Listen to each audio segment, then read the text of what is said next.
सबसे पहले तो ये देखते हैं हम कि नेटवर्क होता क्या है। नेटवर्क बेसिकली एक मैश होता है इंटरकनेक्टेड राउटर्स का। इसका क्या मतलब है? इसका मतलब ये है कि आपके काफ़ी सारे राउटर्स जो हैं और स्विचेस जो हैं वो एक दूसरे के साथ कनेक्टेड होते हैं। हर राउटर हर दूसरे राउटर के साथ कनेक्ट होता है किसी डायरेक्टली या इनडायरेक्टली। तो इस तरह आपका डाटा जो है वो आपका पीसी जो है वो किसी एक राउटर के साथ या स्विच के साथ कनेक्ट होगा। वो स्विच या राउटर किसी और राउटर के साथ कनेक्ट होगा। इस तरह स्टेप वाइज हर डिवाइस जो है वो दूसरी डिवाइस के साथ कनेक्ट होगी और एट द एंड जो आपका रिसीविंग साइड है वो भी किसी राउटर के साथ कनेक्ट होगा और इस तरह डाटा आपका अ, आपके सोर्स से डेस्टिनेशन तक पहुंचेगा। आपका जो डाटा पहुंचता है सोर्स से लेकर डेस्टिनेशन तक उसमें दो मेथड यूज होते हैं। एक आपके पास होता है सर्किट स्विचिंग, एक होता है पैकेट स्विचिंग। सर्किट स्विचिंग के अंदर क्या होता है कि आपका डाटा जो है वो पहले एक डेडिकेटेड रूट बनाया जाता है आपके पीसी से लेकर आपके डेस्टिनेशन पीसी तक, और फिर उस रूट के थ्रू आपकी पूरी कम्युनिकेशन की जाती है। जैसा कि आपकी कॉल मिलाई जाती है कि आप कॉल करते हैं, दूसरे बंदे तक कॉल पहुंचती है, वो उसको रिसीव करता है, उसके बाद आपकी ट्रांसमिशन स्टार्ट हो जाती है। दूसरा होता है पैकेट स्विचिंग। पैकेट स्विचिंग के अंदर क्या होता है कि आपका डाटा जो है वो चंक्स की फॉर्म में डिस्क्रीट तरीके से एक जगह से दूसरी जगह पहुंचाया जाता है। उसके लिए फिर आपका राउट जो है वो मैटर नहीं करता। आपका चंक जो है वो एक राउट से जाएगा और दूसरा चंक जो है वो दूसरे राउट से जाएगा। अब नेटवर्क के अंदर जब भी आपने करनी है तो आपकी ट्रांसमिशन हमेशा लॉन्ग डिस्टेंस होती है। लॉन्ग डिस्टेंस का क्या मतलब होता है कि आपने डाटा को यहाँ से बैठ के फॉर एग्जांपल लाहौर पहुँचाना है या अमेरिका पहुँचाना है, तो उसके लिए आपके पास दरमियान में जो नोड्स होनी है वो स्विच होगी। ठीक है, आपका जो नेटवर्क बना होगा वो बेसिकली नोड्स से बना हुआ होगा और वो स्विच नोड्स होंगी जिनके दरमियान डाटा एक जगह से दूसरी जगह ट्रांसमिट किया जा सकता है। अब जो नोड्स दरमियान में आ रही होती हैं उनको कोई सरोकार नहीं होता कि इसके दरमियान आपका डाटा क्या जा रहा है। ठीक है, उन्होंने सिर्फ देखना होता है सोर्स क्या है और डेस्टिनेशन क्या है। चंक बेसिकली एक आपके डाटा का छोटा सा हिस्सा है, उसको चंक कह देते हैं। फॉर एग्जांपल आपकी 10 MB की फाइल है तो उसमें 1 KB का आप हिस्सा निकाल लें तो वो एक चंक कहलाएगा। छोटे से छोटा हिस्सा जो आपके डाटा का हो सकता है वो बेसिकली चंक होता है। आपकी जो एंड डिवाइसेस हैं वो बेसिकली आपके कंप्यूटर या मोबाइल फोन्स हो सकते हैं या कोई भी एम्बेडेड डिवाइस हो सकती है जो कि नेटवर्क के साथ कनेक्ट होती है।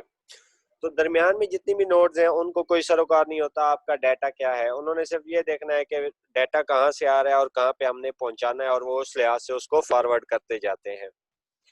अब जितने भी दरमियान में नोड्स हैं उन सबको इकट्ठा किया जाता है, उनका कनेक्शन बना के एक्चुअल आपकी कम्युनिकेशन होती है और आपका एक नेटवर्क तरतीब दिया जाता है।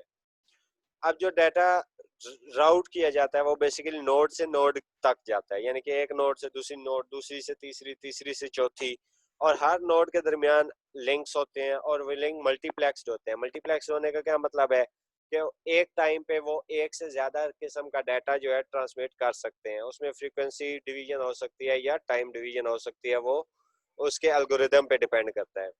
ये एक आपका सिंपल स्विच नेटवर्क है कि किस तरह आपका डाटा जो है वो एक कंप्यूटर से दूसरे कंप्यूटर पहुंचता है। ये दरमियान में आपके पास तकरीबन 7 जो है नोड्स हैं। ये नोड्स उन डाटा को फॉरवर्ड कर रही हैं। एक मेन फ्रेम कंप्यूटर जो है वो इन 7 नोड्स को मैनेज कर रहा है। आपका सर्वर है जिसको आप रिक्वेस्ट कर रहे हैं और बाकी आपके कंप्यूटर्स हैं जिनको आपने डाटा भेजना है। तो इस तरह फॉर एग्जांपल बी ने अगर सर्वर को रिक्वेस्ट भेजनी है तो वो क्या करेगा, वो बी से 1 पे जाएगा, 1 से 2 पे जाएगा, 2 से 3 पे जाएगा, 3 से डी तक पहुंच जाएगा। इस तरह दरमियान में जितनी भी नोड्स हैं वो सारी एक दूसरे के साथ कनेक्टेड हैं और वो काम आती हैं डाटा को एक जगह से दूसरी जगह पहुंचाने के लिए। उसमें अब पहला मेथड जो है वो बेसिकली आपका सर्किट स्विचिंग है। ये बेसिकली ऐसे ही है जैसे आपकी कॉल है। जैसे आपकी कॉल होती है कि आपका लिंक जो है वो बैंडविड्थ जो है वो स्विच कैपेसिटी के बराबर होनी चाहिए, यानी कि आपको पता होना चाहिए कि आपकी लिंक की बैंडविड्थ कितनी है और स्विचिंग कैपेसिटी कितनी है। इसके अंदर आपके रिसोर्सेज जो हैं वो आपको एलोकेट कर दिए जाते हैं, उसमें शेयरिंग नहीं होती। यानी कि जो आपके रास्ते में राउटर आ रहे हैं वो डायरेक्टली आपको असाइन कर दिए गए हैं, आपके अलावा कोई और उसको यूज नहीं कर सकता। इसकी परफॉर्मेंस जो है वो गारंटीड होती है क्योंकि अब वो जो जो भी रिसोर्सेज हैं, जो भी राउटर्स हैं, वो सिर्फ आप यूज़ कर रहे हैं। तो आपके अलावा कोई और उसको यूज़ नहीं करेगा। लेकिन इसके लिए आपको कॉल सेटअप चाहिए होगा कि पहले आप कंफर्मेशन करें कि आपका डाटा जो है यहाँ से वहाँ तक पहुँचेगा। ठीक है, आपका लिंक बनेगा, उस लिंक बनने के बाद आप डाटा ट्रांसमिट करना स्टार्ट कर देंगे। जो आपके स्विच नेटवर्क्स हैं वो आपके डाटा कनेक्शन की पहले इनिशिएशन करवाते हैं, यानी कि स्टार्टिंग करवाते हैं, और जब आप डाटा कंप्लीट कर लेते हैं तो उस टाइम उसको टर्मिनेट करवाते हैं। यानी कि आपने रिसोर्सेज पे पहले कब्जा करना है, उसको यूज़ करना है, और यूज़ करने के बाद उनको रिलीज करवा देना है आपने। सर्किट स्विच नेटवर्क जो होता है आज, जिसमें आपको डेडिकेटेड सर्किट दिया जाता है, ठीक है, सेंडर और रिसीवर के दरमियान, और आपका पूरा डाटा जो है वो उसी रास्ते के थ्रू, उसी सर्किट के थ्रू आपसे लेकर आपका जो रिसीवर है वहां तक पहुंचाया जाता है। इसकी सबसे बड़ी एग्जांपल आपका टेलीफोन सिस्टम है। उसके अंदर क्या होता है कि आप एक दफ़ा कॉल मिलाते हैं तो आपके दोनों नंबर्स बिजी हो जाते हैं, तो आप यानी उस दौरान आप दोनों से और कोई बंदा भी कांटेक्ट नहीं कर सकता। ठीक है, तो ये इसकी सबसे आम एग्जांपल है। इसके जितने भी कनेक्शन होते हैं वो बेसिकली डेडिकेटेड होते हैं एक ही काम के लिए, और वही एक काम उसके जरिए लिया जाता है। ये आपके पास नीचे सर्किट स्विचिंग की डायग्राम है कि दो बंदे हैं आपस में बात कर रहे हैं, तो इसके दरमियान में जो भी लिंक है वो बेसिकली डेडिकेट कर दिया गया है। अब इन दोनों के अलावा ये वाला रास्ता कोई और यूज नहीं कर सकता। अगर किसी और ने ट्रांसमिशन करनी है तो वो बाकी रास्तों के जरिए ट्रांसमिशन करेगा। डेडिकेटेड कम्युनिकेशन है, आपका पाथ बन जाता है दो स्टेशंस के दरमियान। ठीक है, इसके तीन फेजेस होते हैं: इस्टेब्लिश, ट्रांसफर, डिस्कनेक्ट। इस्टेब्लिश क्या है कि आपने आपस में लिंक बनाया है, फॉर एग्जांपल आपने कॉल की, आपके दोस्त ने आगे से कॉल पिक कर ली, तो इस्टेब्लिश हो गया। उसके बाद जो आप बातें करते हैं वो बेसिकली ट्रांसफर होता है, और जब आप कॉल कट करते हैं तो वो आपकी डिस्कनेक्ट फेज आ जाती है।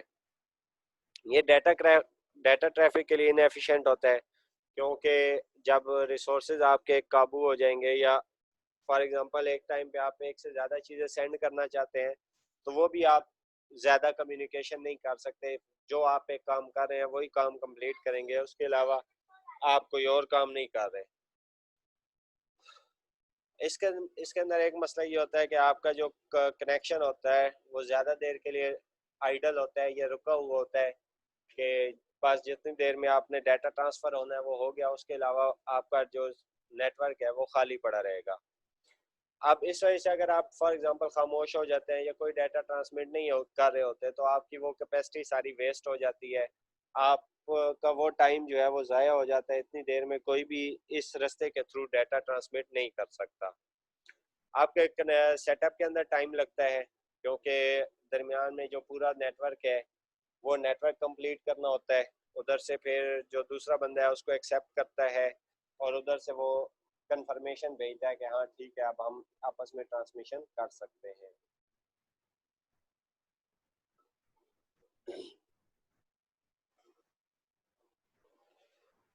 मल्टीप्लेक्सिंग इसके अंदर यूज़ हो सकती है, ठीक है, ताकि जो आपका रास्ता है वो मल्टीपल यूज़र के दरमियान ट्रांसमिशन के लिए यूज़ हो सकती है। इसके अंदर दो किस्म की मल्टीप्लेक्सिंग होती है: फ्रीक्वेंसी डिवीजन मल्टीप्लेक्सिंग और टाइम डिवीजन मल्टीप्लेक्सिंग, जो हम कल वाले लेक्चर में पढ़ चुके हैं। ये आपके पास उसकी डायग्राम आ गई कि आप डिफरेंट फ्रीक्वेंसीज चार यूज़र के दरमियान डिस्ट्रीब्यूट कर रहे हैं, और टाइम डिवीजन मल्टीप्लेक्सिंग के अंदर आप टाइम को चार हिस्सों में तकसीम कर रहे हैं। ये कल हम काफ़ी डिटेल में पढ़ चुके हैं। ये वही आपके पास टाइम डिवीजन मल्टीप्लेक्सिंग की एक एग्जांपल आ गई, किस तरह दो एक से ज़्यादा पीसीज जो हैं वो अपना डाटा एक जगह से दूसरी जगह ट्रांसमिट करते हैं। ये चीज़ हम कल एक्सप्लेन कर चुके हैं, ठीक है। अब बाकी जितने भी आइडल है उनका डाटा ज़ाया हो रहा है, वो एक जगह से दूसरी जगह नहीं पहुंच रहा। इस वजह से आपका टाइम काफ़ी ज़्यादा ज़ाया हो जाता है। ये आपके पास स्टैटिस्टिकल मल्टीप्लेक्सर है, जिसके अंदर हमारा डायनेमिकली एलोकेशन होती थी कि जो सिस्टम एक्टिव होगा उसी सिस्टम को जगह एलोकेट की जाएगी, उसके अलावा बाकियों को स्पेस एलोकेट नहीं की जाएगी। नेक्स्ट है आपके पास पैकेट स्विचिंग। पैकेट स्विचिंग के अंदर क्या होता है, जिसमें आपका डाटा जो है वो पैकेट्स या चंक्स की फॉर्म में जाता है, ठीक है। चंक्स हम पहले एक्सप्लेन कर चुके हैं। इसके अंदर आपके मल्टीपल यूजर्स जो हैं एक नेटवर्क को यूज कर रहे होते हैं। आपको कोई डेडिकेटेड बैंडविड्थ नहीं होती, ठीक है। सबको ओपन रिसोर्सेज अवेलेबल होते हैं जो यूज़ कर सकते हैं, यूज़ कर ले, उसके बाद उसको रिलीज़ कर दे। और इसी तरह आपके मल्टीपल डाटा जो है, मल्टीपल लोग भी जो है वो एक टाइम पे डाटा एक जगह से दूसरी जगह ट्रांसमिट कर सकते हैं। हर पैकेट जो होता है वो फुल लिंक यूज़ करता है बैंडविड्थ का, यानी कि आपकी जितनी भी बैंडविड्थ है आपका पैकेट उसी हिसाब से ट्रांसमिट किया जाएगा। इसके अंदर जो आपने डाटा जल्द अज जल्द भेजना हो, बस ट्रैफिक जो होती है, ठीक है, वो उसके लिए अच्छा है, सिंपल है, और इसके लिए कॉल सेटअप की ज़रूरत नहीं होती। बस आपने डाटा ट्रांसमिट करना है और आपके यूज़र तक रिसीव हो जाना है।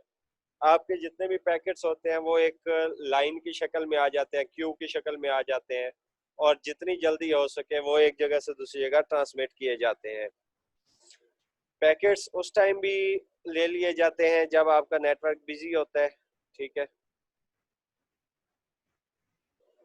इसका क्या मतलब है कि फॉर एग्जांपल आपका नेटवर्क बिजी है। बस ट्रैफिक का मतलब होता है कि आपके पास जब ज़्यादा ट्रैफिक हो किसी भी लिंक पे, ज़्यादा लोग अपना डाटा जो है ट्रांसफ़र कर रहे हो और जल्द अज जल्द ट्रांसफ़र करना चाहते हो। पैकेट्स जो है वो जब आपका नेटवर्क बिजी भी होता है तब भी एक्सेप्ट करता है। इसकी वजह से आपकी डिलीवरी जो है वो काफ़ी हद तक डिले का शिकार भी हो सकती है। यानी फॉर एग्जांपल आपका डाटा जो है वो नेटवर्क पे रहेगा, जब आपको टाइम मिलेगा, आपका टाइम होगा, आपका डाटा जो है वो ट्रांसमिट कर दिया जाएगा। इसके अंदर फिर आपके पास पैकेट स्विचिंग की दो टाइप्स हैं। एक आपके पास डाटा है, इन डाटाग्राम है, और दूसरा आपके पास वर्चुअल नेटवर्क है, ठीक है। अ, ये आपके पास स्टैटिस्टिकल मल्टीप्लेक्सिंग हो रही है पैकेट स्विचिंग के अंदर, ठीक है, कि जो सिस्टम भी डाटा भेज रहा है उसको जगह एलोकेट कर दी जाती है, उसके अलावा दूसरों को जगह एलोकेट नहीं की जाती, और वो डाटा जो है एक जगह से दूसरी जगह ट्रांसमिट कर दिया जाता है।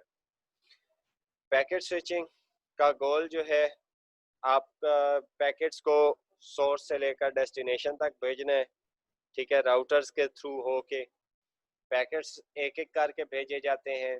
दो अप्रोचेज हैं, डाटाग्राम अप्रोच और वर्चुअल सर्किट अप्रोच, ठीक है। इसके अंदर जो पैकेट फॉरवर्ड किए जाते हैं, इसके अंदर आपका डाटाग्राम नेटवर्क है। डाटाग्राम नेटवर्क जो होता है उसके अंदर आपके पास एक डेस्टिनेशन एड्रेस होता है। उस डेस्टिनेशन एड्रेस के मुताबिक आपके जो डाटाग्राम पैकेट्स हैं वो एक डाटाग्राम नेटवर्क के थ्रू एक जगह से दूसरी जगह भेज दिए जाते हैं। इसके अंदर जो राउटर्स होते हैं, ठीक है, वो पैकेट को फॉरवर्ड करते हैं होस्ट से डेस्टिनेशन एड्रेस की तरफ। जो आपका नेटवर्क भी है, इंटरनेट है, वो भी इसी डाटाग्राम नेटवर्क के तौर पे काम कर रहा है। जबकि वर्चुअल नेटवर्क के अंदर आपके वर्चुअल सर्किट आइडेंटिफायर्स के ज़रिए डाटा जो है वो एक जगह से दूसरी जगह ट्रांसमिट किया जाता है। इसके एग्जांपल्स आपके पास X25 या फ्रेम रिलेज हैं, या आपकी जो ATM टेक्नोलॉजी है वो भी इस पे काम कर रही है वर्चुअल नेटवर्क्स पे। डाटाग्राम्स के अंदर आपका हर पैकेट जो है वो इंडिपेंडेंटली ट्रीट किया जाता है, यानी कि हर एक पैकेट को सेपरेट कंसिडर किया जाता है और उसको उसी हिसाब से मैनेज किया जाता है। आपके जो पिछले पैकेट्स हैं उनका रेफरेंस नहीं दिया जाता, डायरेक्टली आपका डाटा जो है, एक पैकेट जो है वो एक जगह से दूसरी जगह भेज दिया जाता है, और आपके जो सोर्स और डेस्टिनेशन है वो देखते हैं कि इन पैकेट्स को किस तरह आपने इकट्ठा करना है। हर नोड जो है वो डिसाइड करती है कि नेक्स्ट किस रास्ते से मैंने इसको भेजना है, ठीक है।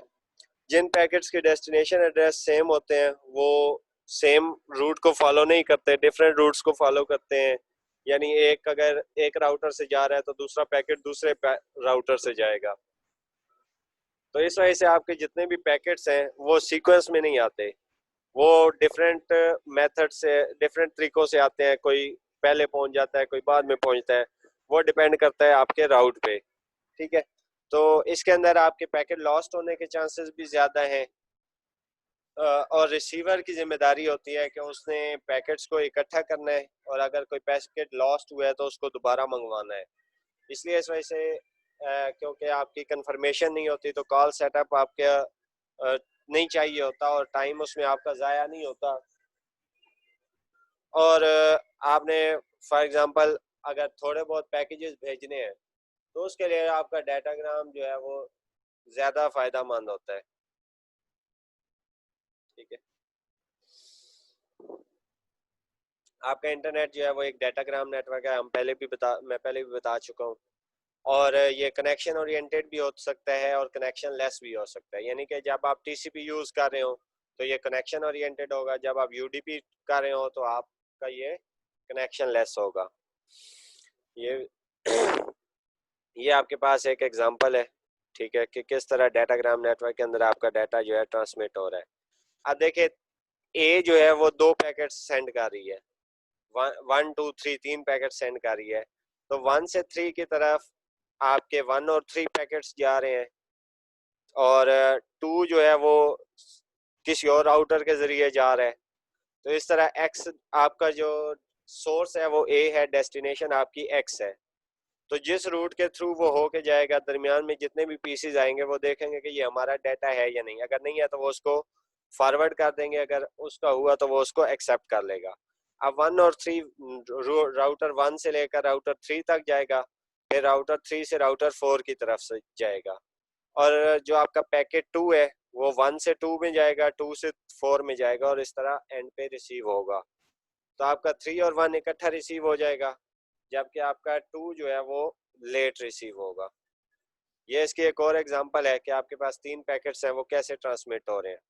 आप पूरा पैटर्न देख सकते हैं कि 3 और रास्ते से जा रहा है, 2 और रास्ते से जा रहा है, 1 और रास्ते से जा रहा है, और एट द एंड वो पैकेट्स जो है वो आपके डेस्टिनेशन पे रिसीव हो रहे हैं। वर्चुअल सर्किट अप्रोच के अंदर आप एक लॉजिकल पाथ बनाते हैं, ठीक है, सबनेट्स को यूज करके। डिफरेंट दरमियान में जो आपके राउटर्स वगैरह हैं उनको यूज करके आप एक सबनेट बनाते हैं, एक पाथ बनाते हैं, और उसी पाथ के थ्रू आपका डाटा सोर्स से लेकर डेस्टिनेशन तक भेजा जाता है। जो आपकी कॉल रिक्वेस्ट करते हैं पहले और आगे से एक्सेप्ट होती है, तो उसकी वजह से आपका एक वर्चुअल कनेक्शन बन जाता है, और उसी वर्चुअल कनेक्शन के जरिए आपका डाटा जो है वो एक जगह से दूसरी जगह ट्रांसमिट किया जाता है। आपके तमाम पैकेट्स जो हैं वो उसी पाथ के थ्रू होके जाते हैं, यानी कि जो एक वर्चुअल पाथ बनाया है कि ये वाले राउटर्स यूज होंगे डाटा ट्रांसमिशन के लिए, तो उसी पाथ को फॉलो करेगा। ठीक है, इसके अंदर भी कोई डेडिकेटेड पाथ नहीं होता। सिंपली क्या होता है कि वो पाथ वर्चुअली जो है असाइन कर दिया जाता है कि जितने भी आपके पैकेट्स हैं उन्होंने इस पाथ के थ्रू होके जाना है, वो डेडिकेट नहीं होता, सिंपली यूज किया जाता है। और इसके अंदर कोई राउटिंग डिसीजन की रिक्वायरमेंट नहीं होती पैकेट्स को, क्योंकि वो पाथ उनको पता होता है कि मैंने नेक्स्ट किस राउटर पे जाना है। ठीक है, इसके बाद आपकी स्विचिंग टेक्निक है कि स्विचिंग किस तरह होती है। वर्चुअल सर्किट के अंदर आपका प्री प्लान्ड राउट होता है, ठीक है, जो कि पहले तैयार कर लिया जाता है, और उसी राउट के थ्रू ही आपका डाटा जो है एक जगह से दूसरी जगह ट्रांसमिट किया जाता है। ये आपके पास एग्जांपल है स्विचिंग वर्चुअल अप्रोच के ज़रिए। देखें, पहले सोर्स से डेस्टिनेशन तक एक पाथ बनाया गया है जिसके अंदर आपके तमाम राउटर्स आ रहे हैं, और फिर आपके जितने भी पैकेट्स हैं वो सारे पैकेट्स उसी राउट के थ्रू ही एक जगह से दूसरी जगह ट्रांसमिट हो रहे हैं। एक दफ़ा देख लें, पहले 1 गया, फिर 2 गया, फिर 3 गया, उसी पाथ के थ्रू ही वो एक जगह से दूसरी जगह ट्रांसमिट होंगे। नेक्स्ट आपके पास डिफरेंस आ गया वर्चुअल सर्किट और डाटाग्राम का। आपका जो वर्चुअल सर्किट्स है उनके अंदर नेटवर्क वो प्रोवाइड करता है सीक्वेंस और एरर कंट्रोल, ठीक है। डाटाग्राम के अंदर आपके कॉल सेटअप चार्जेस नहीं होता, फेज नहीं होती, ठीक है। अगर आपके पास कम पैकेट्स हो तो आप डाटाग्राम यूज़ कर सकते हैं। Packets are forwarded more quickly, virtual के अंदर पैकेट्स बहुत जल्दी फॉरवर्ड किए जाते हैं, और जो आपका डाटाग्राम है वो ज़्यादा फ्लेक्सिबल है, क्योंकि आपके पास कोई डेडिकेटेड पाथ नहीं है। क्योंकि फॉर एग्जांपल अगर वर्चुअल सर्किट के अंदर अगर कोई एक नोड ख़राब हो जाए तो आपका पूरा सर्किट रुक जाता है, और इस वजह से ये रिलायबल भी कम है, और जो आपका डाटाग्राम है वो ज़्यादा रिलायबल भी है, क्योंकि आपके पास अल्टरनेटिव पाथ बहुत ज़्यादा होते हैं, और आप किसी भी पाथ के थ्रू डाटा एक जगह से दूसरी जगह ट्रांसमिट कर सकते हैं। वर्चुअल सर्किट्स के अंदर आपका प्रोसेसिंग डिले कम है, क्योंकि आपको रूट पता है, आपने उसी रूट पे जाना है, जबकि डाटाग्राम के अंदर आपके पास कोई डिलेज बहुत ज़्यादा है, क्योंकि आपने हर मोड़ पे डिसीजन लेना है। जैसे कि आपने फॉर एग्जांपल अपने दोस्त के घर जाना है, अगर आपको रास्ता पता है तो आप उसके घर तक जल्दी पहुंच जाएंगे, वरना आपको रास्ते में 2-3 जगह से पूछना पड़ेगा, जिसके अंदर आपका काफ़ी टाइम लग जाता है। दो टेक्निक्स हैं आपके पास, सर्किट स्विचिंग और वर्चुअल सर्किट्स। ठीक है, सर्किट स्विचिंग के अंदर आपके पास डेडिकेटेड पाथ होता है, जबकि वर्चुअल सर्किट के अंदर आपको रूट पता होता है कि मैंने किस रूट के ज़रिए जाना है।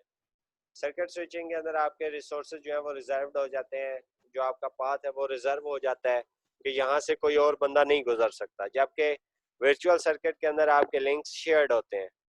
ठीक है, जो आपका सर्किट स्विचिंग है उसके अंदर आपका डाटा रेट भी फिक्स होता है कि इस डाटा रेट के साथ आपने डाटा को भेजना है। फीचर्स आ जाते हैं।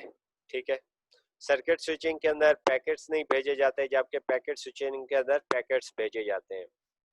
पैकेट्स जो है सर्किट स्विचिंग के अंदर सेम रूट फॉलो नहीं करते। ठीक है, जबकि वर्चुअल सर्किट के अंदर सेम रूट फॉलो करते हैं, डाटाग्राम के अंदर सेम रूट फॉलो नहीं करते। रिसोर्सेज जो है वो रिजर्व कर लिए जाते हैं सर्किट सर्किट स्विचिंग के अंदर, जबकि पैकेट स्विचिंग के अंदर रिजर्व नहीं किए जाते। Data send can be variable latency, circuit switching के अंदर फिक्स लेटेंसी होती है, जबकि पैकेट स्विचिंग के अंदर वेरिएबल होती है। Circuit switching completely connection made होता है, जबकि पैकेट स्विचिंग के अंदर डाटाग्राम कनेक्शन ओरिएंटेड नहीं होता, जबकि वर्चुअल सर्किट जो है आपका वो कनेक्शन ओरिएंटेड होता है। स्टेट इन्फो स्टोर करते हैं या नहीं, सर्किट स्विचिंग नहीं करते, वर्चुअल सर्किट करते हैं, जबकि डाटाग्राम नहीं करता। एड्रेसिंग इन्फो की ज़रूरत होती है। ठीक है, कॉल सेटअप के वक्त सर्किट स्विचिंग में होती है। वर्चुअल सर्किट नंबर चाहिए होता है और डाटाग्राम के अंदर आपको डेस्टिनेशन एड्रेस चाहिए होता है। तो ये आपके पास टेलीकम्युनिकेशन नेटवर्क्स हैं, दो किस्म के मेथड्स हैं, सर्किट स्विच नेटवर्क्स और packet switch network. Circuit switch networks frequency division multiplexing use करते हैं और टाइम डिवीजन मल्टीप्लेक्सिंग यूज़ करते हैं, जबकि पैकेट स्विच नेटवर्क्स जो हैं वो वर्चुअल सर्किट्स और डाटाग्राम्स दो टेक्निक्स यूज़ करते हैं।